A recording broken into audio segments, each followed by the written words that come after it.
जी बताइए। बेगमपुरा जो शब्द है उसका शाब्दिक अर्थ है बगैर किसी गम के, कहीं पे किसी प्रकार का कोई गम ना हो। गुरुदास जी ने, संत श्रोमणी गुरुदास जी ने बेगमपुरा की अवधारणा दी है। गुरुदास जी ने कहा है कि मैं एक इस तरीके का समाज बनाना चाहता हूँ, एक ऐसी दुनिया बसाना चाहता हूँ जिस दुनिया में किसी भी प्रकार का कोई भी गम ना हो, सभी लोग एक समान रहें, कोई किसी के साथ छोटे बड़े का, जाति का, धर्म का, लिंग का, किसी प्रकार का कोई भेदभाव नहीं हो।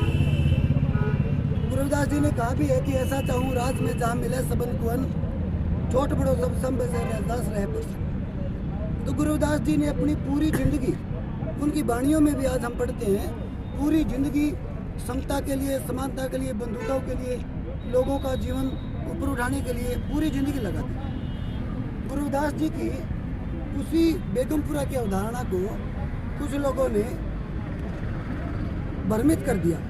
उसको, उस विचारधारा को सिर्फ तुम्बा बजाने वाला, सिर्फ मनोरंजन करने वालों तक सीमित रख दिया। तो हमने जब गुरुदास जी की इस विचारधारा को गहराई से पढ़ा तो उसके बाद में हमने एक निर्णय लिया है कि सही मायने में जो गुरुदास जी की जो बेगमपुरा की अवधारणा थी उसका सही अर्थ देश ही नहीं बल्कि पूरी दुनिया को बताएगा। अभी हमने हरियाणा के भिवानी जिले के बिधनोई गांव से, जहां पे करीबन 2 एकड़ में गुरुदास जी के नाम से बेगमपुरा गुरु भर घर की नींव रखी हुई है, वहां से इस यात्रा को हमने सांकेतिक रूप से शुरू किया।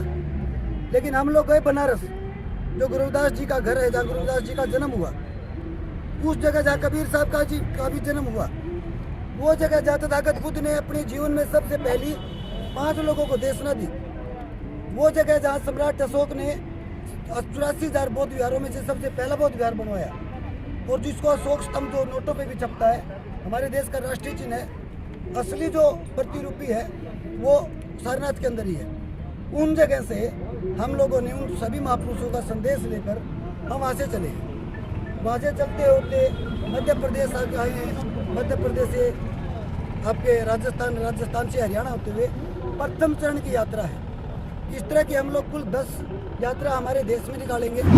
10 यात्राओं में पूरा देश कवर करके उसके बाद हम देश से बाहर दुनिया के प्रत्येक देश में जाकर गुरुदास जी की इस विचारधारा को, इस अवधारणा को जन जन तक पहुंचाएंगे, लोगों को सही मायने में परिचित करवाएंगे, लोगों को ये बताएंगे कि गुरुदास जी की विचारधारा सिर्फ बाणी गाकर, तुम्बे बजाकर, भजन गाकर मनोरंजन करने की नहीं है। गुरुदास जी की विचारधारा सही मायने में बेगमपुरा स्थापित करने की विचारधारा है।